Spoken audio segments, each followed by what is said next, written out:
২৫ মার্চের গণহত্যা ছিল সুপরিকল্পিত হত্যাযজ্ঞ।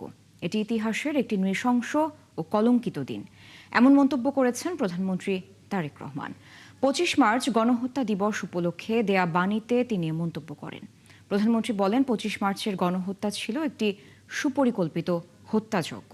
এই হত্যাযজ্ঞ কেন প্রতিরোধ করা গেল না, এ ব্যাপারে তৎকালীন রাজনৈতিক নেতৃত্বের দৃশ্যমান ভূমিকা ইতিহাসের গবেষণার বিষয়।